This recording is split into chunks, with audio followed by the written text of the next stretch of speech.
अल्फाजों की दुनिया में आपका स्वागत है मेरे दोस्तों। तो आज की कहानी बहुत ही मज़ेदार होने वाली है और इस कहानी का नाम है उल्टा पुल्टा चिंटू। तो चलिए बिना देर किए हुए कहानी को पढ़ते हैं। गांव का नाम था सुखपुर और वहां का सबसे मशहूर लड़का था चिंटू। चिंटू इसलिए नहीं कि वह होशियार था, बल्कि इसलिए कि वो हर काम को गलत करता था। कुएं दिखे तो रस्सी छोड़कर बाल्टी फेंक दो, स्कूल जाए तो कॉपी घर भुलाए, घर आए तो टीचर की डांट के साथ आए। गांव वाले कहते इससे तो कुछ नहीं होगा, ये लड़का तो सीधा चलना भी उल्टा सीख गया है। चिंटू खुद भी हंसता और कहता गलतियां मेरी आदत है। एक दिन गांव में घोषणा हुई सूखा पड़ गया है, कुएं सूख रहे थे, फसलें मर रही थी। सरकार ने कहा अगर 3 दिन में पानी का हल नहीं निकला तो गांव खाली करना पड़ेगा। सब परेशान थे, लेकिन चिंटू बोला अगर मैं कुछ कहूँ तो।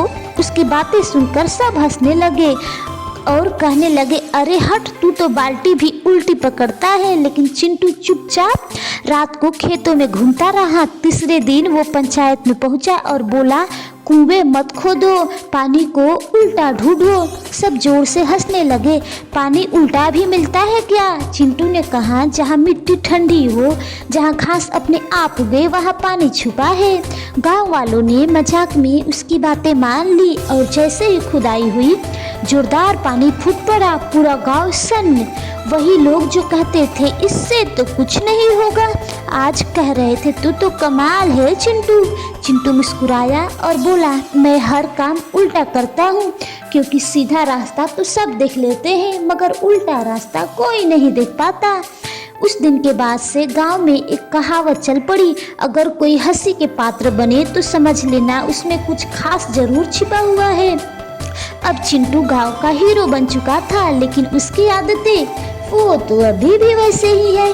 गांव वाले बोले अब तू जो भी करेगा पहले हमें बताना। चिंटू बोला ठीक है, पर सुनकर हंसना मत। एक दिन सरकार से ऑफिसर आए और बोले गांव में रोजगार बढ़ाने का प्लान चाहिए। सब बड़े बड़े आइडिया दिए, किसी ने फैक्ट्री का तो किसी ने मशीनों का, किसी ने दफ्तर का, पर चिंटू बोला हम हंसी बेचेंगे।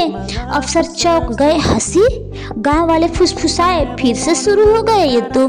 चिंटू बोला लोग शहर में थक गए हैं, उन्हें गांव की सादगी चाहिए और थोड़ी हंसी।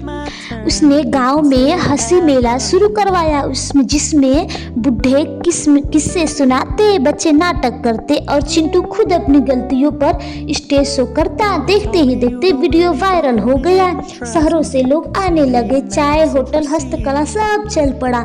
अफसर बोले ये तो रोजगार क्रांति है। वही चिंटू जिस पर सब लोग हंसते थे, आज उसकी वजह से लोग पैसे कमाते हैं। चिंटू ने बस इतना कहा जो आपकी कमजोरी लगे वही आपकी सबसे बड़ी ताकत बन सकती है।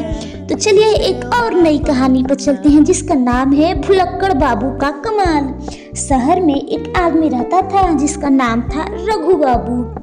इतने भुलक्कड़ की चाय गैस पर रखते खुद नहाने चले जाते, ऑफिस जाते तो चप्पल पहनकर निकल जाते और जूते हाथ में ले लेते। सब हंसते, इससे तो भगवान भी कंफ्यूज हो जाए।